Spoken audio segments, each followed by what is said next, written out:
কৌটিল্যৰ অৰ্থৰ বিষয়ে এতিয়া আলোচনা আগবঢ়াওক। সমগ্ৰ সংস্কৃত সাহিত্যৰ তথা ভাৰতীয় পৰম্পৰাৰ ভিতৰত এখন অমূল্য গ্ৰন্থ হ'ল কৌটিল্যৰ অৰ্থশাস্ত্ৰ। অৰ্থশাস্ত্ৰৰ নামকৰণটোৱে বিশাল তাৎপৰ্য বহন কৰে। সাধাৰণভাৱে অৰ্থ শব্দটোৱে ধন সম্পত্তি টকা পইচাক বুজায়। সেইকাৰণে অৰ্থ সম্বন্ধীয় অৰ্থশাস্ত্ৰ এই অৰ্থ গ্ৰহণ কৰি বহুতে অৰ্থশাস্ত্ৰ গ্ৰন্থখনক অৰ্থনীতিৰ ইকনমিক্স বুলি ভাবিবৰ প্ৰয়াস কৰে। প্ৰকৃততে দণ্ডনীতিয়ে অৰ্থশাস্ত্ৰৰ মূল বিষয়বস্তু। ৰজাৰ বিভিন্ন কৰ্তব্য অকৰ্তব্য, ৰাজ্য শাসন পদ্ধতি, শত্ৰু ৰাজ্যৰ প্ৰতি উপযুক্ত দৃষ্টিভংগী ইত্যাদি বিষয়সমূহ কৌটিল্যৰ অৰ্থশাস্ত্ৰ গ্ৰন্থখন ৰচনা কৰিছিল।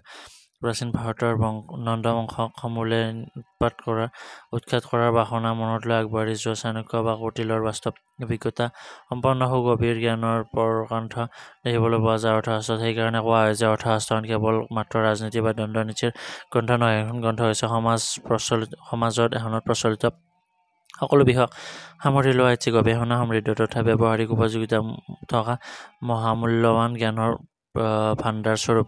ৰাজনীতি বা দণ্ডনীতিৰ বাহিৰেও অৰ্থশাস্ত্ৰত আলোচিত হৈছে আয়ুৰ্বেদ, বাস্তুবিদ্যা, ধনুৰ্বিদ্যা, উদ্ভিদবিদ্যা, ইতিহাস আদি বিষয়সমূহ। সেইকাৰণে যুগ যুগ ধৰি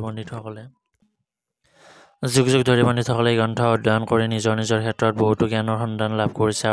অৰ্থশাস্ত্ৰ গ্ৰন্থখন অধ্যয়ন কৰিলে জনা যায় যে আচাৰ্য কৌটিল্য শ্ৰম বিভাগ তথা ক্ষমতাৰ বিবেকেন্দ্ৰিয়ৰ প্ৰবক্তা আছিল। দণ্ড বিধান কৰাৰ কাৰণে ৰজাক দণ্ডধৰ বুলি ক'লেও অমাত্যসকলৰ হাততো বিভিন্ন বিষয়ত বহুতো ক্ষমতা আছিল। সকলোৰে সন্মিলিত কৰ্তব্য পালনৰ ওপৰতে ৰজাৰ সফলতা নিৰ্ভৰ কৰিছিল। অৰ্থশাস্ত্ৰত কৌটিল্যই ধন সংগ্ৰহ প্ৰক্ৰিয়াৰ বিষয়েও বিস্তৃত আলোচনা আগবঢ়ায়। সমাজত কোন শ্ৰেণীৰ মানুহে ৰজাৰ পৰা বিশেষ ধৰণৰ ৰক্ষণাবেক্ষণ পাব লাগে সেই বিষয়ে আচাৰ্য কৌটিল্যই তেওঁৰ সুগভীৰ অভিমত দাঙি ধৰিছে। উক্ত গ্ৰন্থখনত স্বৰ্ণকাৰ, তন্তুবাই, ৰজক আদি বিভিন্ন বৃত্তিধাৰী মানুহৰ কামকাজ তথা নিয়মৰ বিষয়ে কোৱা হৈছে। তদুপৰি চিকিৎসকৰ দায়িত্ব তথা কৰ্তব্য আৰু কৰ্তব্যৰ গাফিলতিৰ বাবে হোৱা দণ্ডৰ বিষয়েও আচাৰ্য কৌটিল্যই আলোচনা আগবঢ়াইছে। ইয়াৰ উপৰিও দাস প্ৰথা, বিবাহ প্ৰথা, বিধৱা পুনৰ্বিবাহ ইত্যাদি বিষয়কো অৰ্থশাস্ত্ৰত সন্নিৱিষ্ট কৰা হৈছে। সমাজত থকা নাৰীসকলৰ বিভিন্ন অধিকাৰৰ বিষয়ে আচাৰ্য কৌটিল্যই মত দাঙি ধৰিছে। গতিকে ক'ব পৰা যায় যে এই প্ৰাচীন যুগতে ভাৰতীয় সমাজৰ পটভূমিত আচাৰ্য কৌটিল্যই যিখন গ্ৰন্থ ৰচনা কৰি তাৰ বিষয়বস্তু আজিৰ যুগতো সমানভাৱে আলোচনাৰ বিষয়বস্তু হৈ আছে। প্ৰাচীন ভাৰতৰ অৰ্থনীতি, সমাজনীতি, ৰাজনীতি, দণ্ডনীতি, বিচাৰ ব্যৱস্থা আদিৰ বিষয়ে জানিবলৈ হ'লে অৰ্থশাস্ত্ৰখনৰ অধ্যয়ন একান্ত জৰুৰী বুলি নিঃসন্দেহে ক'ব পৰা যায়। অৰ্থশাস্ত্ৰ গ্ৰন্থখনত সেই যুগৰ ভাৰতীয় সমাজখনৰ প্ৰকৃত ৰূপত প্ৰতিবিম্বিত হৈছে। নাৰায়ণ, মহাভাৰত আদি গ্ৰন্থসমূহত যি ভাৰতৰ প্ৰতিচ্ছবি পোৱা যায় সি বহুতো ক্ষেত্ৰত কবিৰ কল্পনাপ্ৰসূত আৰু ব্যঞ্জন কেন্দ্ৰিক। কিন্তু অৰ্থশাস্ত্ৰত প্ৰতিবিম্বিত হোৱা ভাৰতীয় সমাজখন সম্পূৰ্ণভাৱে বাস্তৱসন্মত। সেইকাৰণে অৰ্থশাস্ত্ৰৰ অধ্যয়নৰ প্ৰয়োজনীয়তা বৰ্তমানৰ যুগতো সম্পূৰ্ণৰূপে অভিভূত হয়।